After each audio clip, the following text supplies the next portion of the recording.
സർവേഷാം കൃതേ നമസ്കാരः. ഇന്നത്തെ ക്ലാസ്സും അവ്യയത്തിൻ്റെ തന്നെ ക്ലാസ്സാണ്.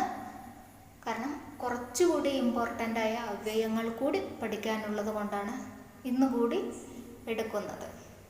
ഓക്കെ, അപ്പോൾ നമുക്ക് ക്ലാസ്സിലോട്ട് കടക്കാം. അടുത്ത അവ്യയമാണ് യദി തർഹി. ഉണ്ട് എങ്കിൽ എന്നാണ് ഇതിൻ്റെ മീനിങ്. അപ്പോൾ നമുക്ക് ഉദാഹരണത്തിലോട്ട് പോകാം. യദി പരീക്ഷ അസ്തി തർഹി പഠതു. പരീക്ഷ ഉണ്ട് എങ്കിൽ പഠിക്കൂ, അല്ലെങ്കിൽ പഠിച്ചാലും. പരീക്ഷ ഉണ്ടെങ്കിൽ പഠിച്ചാലും പഠിക്കൂ. അതുപോലെ യദി ധനമസ്തി തർഹി ദാനം കരോതു. യദി ധനമസ്തി തർഹി ദാനം കരോതു. ധനമുണ്ടെങ്കിൽ ദാനം ചെയ്യൂ. ഓക്കെ. യദി ജ്വരഃ അസ്തി തർഹി ഔഷധം ഖാദതു, അല്ലെങ്കിൽ പിബതു. ഓക്കെ, പനിയുണ്ടെങ്കിൽ മരുന്ന് കഴിക്കൂ. ഉണ്ട് എങ്കിൽ. അപ്പോൾ ഈ 3 ഉദാഹരണത്തിലൂടെ വ്യക്തമായിട്ടുണ്ടാവുമല്ലോ യദി തർഹി എന്ന അവ്യയത്തെ കുറിച്ചിട്ട്. അപ്പോൾ നമ്മളൊന്ന് മനസ്സിലാക്കേണ്ടത്, ഇതുവരെ പറഞ്ഞ അവ്യയങ്ങളിലൊന്നും തന്നെ ഒരു മാറ്റവും വരുത്താതെ, അവ്യയത്തിന് ഒരു തരത്തിലുള്ള മാറ്റവും വരുത്താതെയാണ് ഞാൻ വാക്യം ഇവിടെ നിർമ്മിച്ച് പഠിപ്പിച്ചത്. ഓക്കെ, ഇനി കുറച്ചുകൂടി ഉദാഹരണങ്ങൾ നമുക്ക് നോക്കാം. യദി നിദ്ര അസ്തി തർഹി നിദ്രാം കരോതു. ഉറക്കം വരുന്നുണ്ടെങ്കിൽ ഉറങ്ങൂ. യദി ബുഭുക്ഷ അസ്തി തർഹി ഖാദതു. യദി ഗന്തവ്യം തർഹി ഗച്ഛതു. പോകണമെന്നുണ്ടെങ്കിൽ പോകൂ. യദി ലേഖനീയം തർഹി ലിഖതു. ഓക്കെ, ഇതുപോലെ യദി തർഹി ഉപയോഗിച്ചിട്ട് കുറച്ചുകൂടി വാക്യങ്ങൾ നിർമ്മിച്ച് പഠിക്കും. അടുത്ത അവ്യയമാണ് യഥാ തഥാ. എപ്രകാരമാണോ അപ്രകാരം, എങ്ങനെയാണോ അങ്ങനെ, ഏതുപോലെയാണോ അതുപോലെ എന്നിങ്ങനെ മീനിങ്സ് എല്ലാം നമുക്കിവിടെ ഉൾപ്പെടുത്താം. ഉദാഹരണം നോക്കാം. യഥാ രാജ തഥാ പ്രജ. എപ്രകാരമാണോ രാജാവ് അപ്രകാരമാണ് പ്രജകൾ. യഥാ യേശുദാസഃ ഗായതി തഥാ മമ പുത്രഃ ന ഗായതി. എപ്രകാരമാണോ യേശുദാസ് മഹോദയൻ, യേശുദാസ് പാടുന്നത്, അപ്രകാരം എൻ്റെ മകൻ പാടില്ല. ഓക്കെ. യഥാ മാതാ പജതി തഥാ അഹം ന പജാമി. എങ്ങനെയാണോ എൻ്റെ അമ്മ പാചകം ചെയ്യുന്നത് അങ്ങനെ ഞാൻ പാചകം ചെയ്യില്ല. ഓക്കെ. യഥാ ശോഭന നൃത്യതി തഥാ സാ ബാലിക ന നൃത്യതി. ഓക്കെ. യഥാ അനിരുദ്ധഃ പഠതി തഥാ വിഷ്ണുഃ ന പഠതി. അനിരുദ്ധൻ എപ്രകാരമാണോ പഠിക്കുന്നത് അപ്രകാരം വിഷ്ണു പഠിക്കില്ല. ഓക്കെ. യഥാ ബാലകഃ ഭോജനം ഖാദതി തഥാ തസ്യ അനുജഃ ന ഖാദതി. ഓക്കെ. എപ്രകാരമാണോ ആൺകുട്ടി ഭക്ഷണത്തെ കഴിക്കുന്നത് അപ്രകാരം അവൻ്റെ അനിയൻ ഭക്ഷണം കഴിക്കില്ല. ഓക്കെ. യഥാ പാണിനി മഹർഷിഃ വ്യാകരണം പാഠയതി തഥാ അഹം ന പാഠയാമി. ഓക്കെ, അപ്പോൾ ഇത്രയും ഉദാഹരണം മതിയല്ലോ യഥാ തഥാ ഉപയോഗിച്ചിട്ട്. ഓക്കെ, അടുത്ത അവ്യയമാണ് കദാചിത്, ഒരിക്കൽ. കദാചിത് വൃഷ്ടിഃ ഭവിഷ്യതി. കദാചിത് എന്ന ഈ അവ്യയത്തിൻ്റെ മീനിങ് ഒരിക്കൽ, അതുകൂടാതെ ചിലപ്പോൾ എന്നീ അർത്ഥങ്ങൾ കൂടി വരുന്നുണ്ട്. ഓക്കെ, അപ്പോൾ ഇവിടെ കദാചിത് വൃഷ്ടിഃ ഭവിഷ്യതി, ചിലപ്പോൾ മഴ പെയ്തേക്കാം, പെയ്തേക്കും. ഓക്കെ, അതുപോലെ കദാചിത് മമ മിത്രാണി ഗൃഹം ആഗമിഷ്യന്തി, ചിലപ്പോൾ എൻ്റെ കൂട്ടുകാർ വീട്ടിലേക്ക് വരും.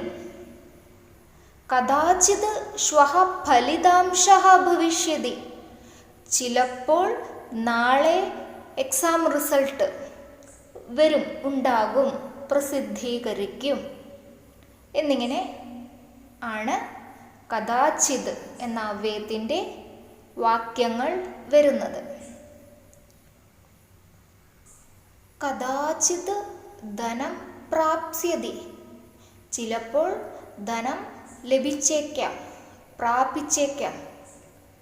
കദാചിത് മമ ജനകഃ വാഹനം സ്വീകരിഷ്യതി, ചിലപ്പോൾ എൻ്റെ അച്ഛൻ വാഹനത്തെ സ്വീകരിച്ചേക്കാം, സ്വീകരിക്കും, വാങ്ങിച്ചേക്കാം അല്ലെങ്കിൽ വാങ്ങിക്കും എന്നീ മീനിങ്സ് എല്ലാം നമുക്കിവിടെ ഉൾപ്പെടുത്താം.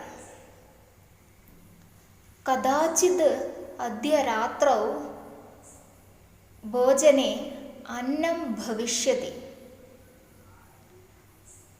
ചിലപ്പോൾ ഇന്ന് രാത്രിയിൽ ഇന്ന് രാത്രി ഭക്ഷണത്തിൽ ചോറിനെ പ്രാപിച്ചേക്കാം, ചോറ് കിട്ടിയേക്കാം.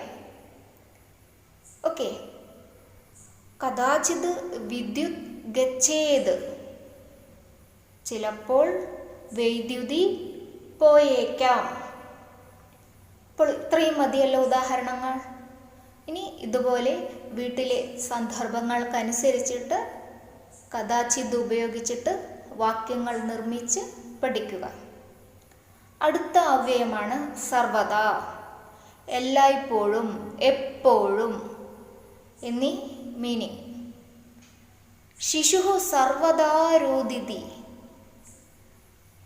ശിശു എപ്പോഴും കരയുന്നു. കവിഃ സർവദാ ചിന്തയതി, കവി എപ്പോഴും ചിന്തിക്കുന്നു. ഭിക്ഷുകഃ സർവദാ യാചതി, ഭിക്ഷക്കാരൻ എപ്പോഴും യാചിക്കുന്നു. ഛാത്രഃ സർവദാ പഠതി, അധ്യാപകഃ സർവദാ പാഠയതി. ബാലകഃ സർവദാ ക്രീഡതി.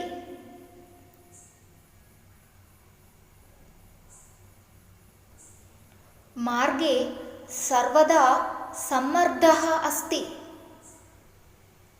മഹിളാഃ സർവദാ സുവർണകം ഏവ ഇച്ഛന്തി.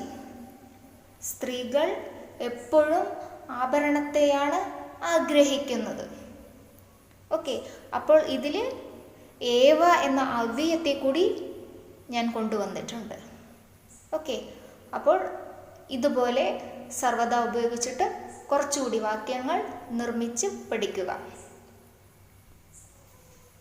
അപ്പോൾ നമ്മുടെ അവ്യയ പഠനത്തിൽ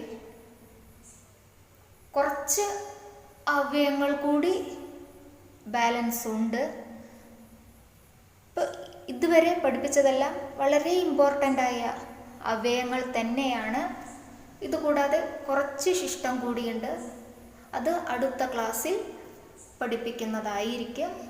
അതിന് കുറച്ച് പ്രത്യേകതകൾ കൂടിയുണ്ട്.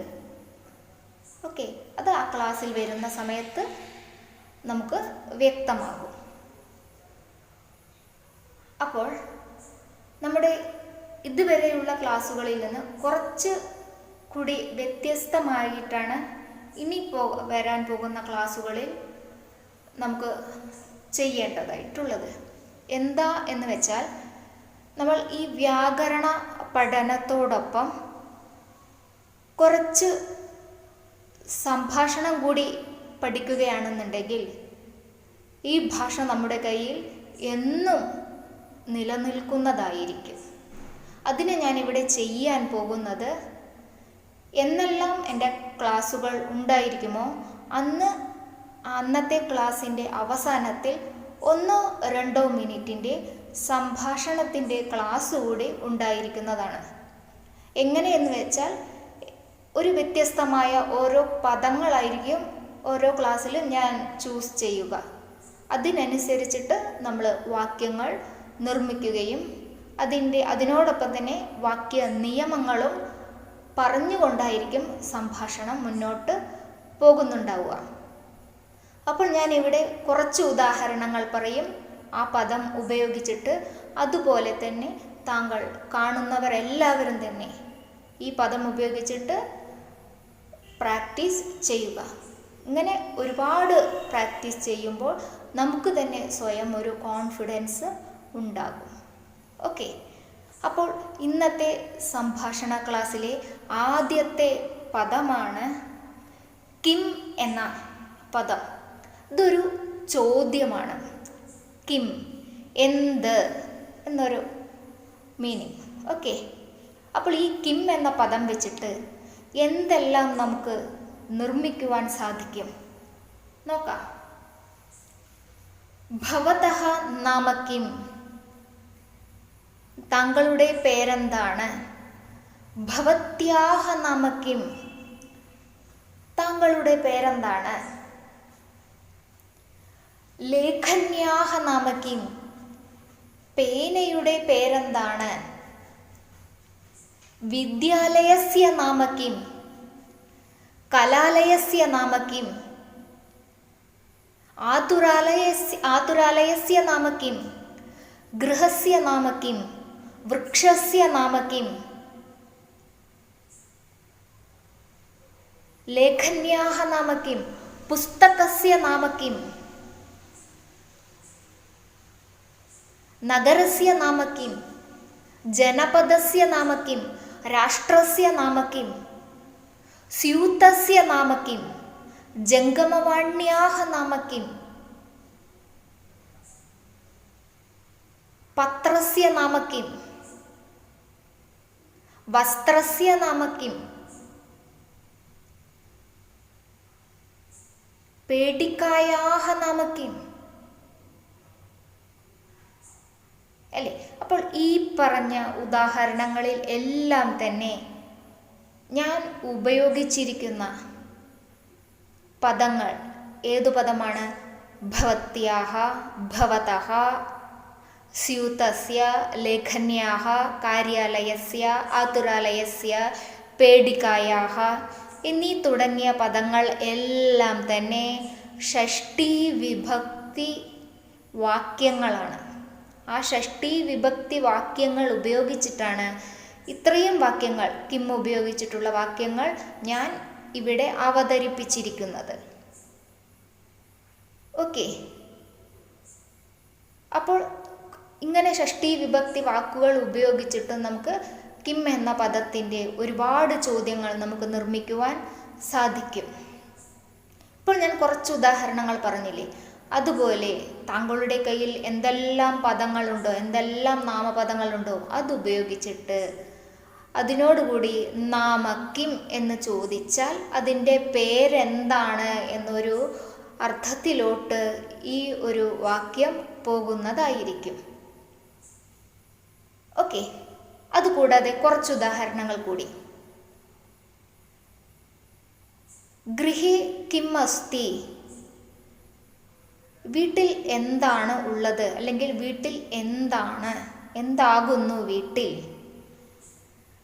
വനേ കിം അസ്തി, സ്യൂതേ കിം അസ്തി, കൂപേ കിം അസ്തി, ആകാശേ കിം അസ്തി, നഗരേ കിം അസ്തി, മന്ദിരേ കിം അസ്തി, ഹസ്തേ കിം അസ്തി, മുഖേ കിം അസ്തി, പാദേ കിം അസ്തി, വൃക്ഷേ കിം അസ്തി, ഫലേ കിം അസ്തി, സ്ഥാലികായാം കിം അസ്തി.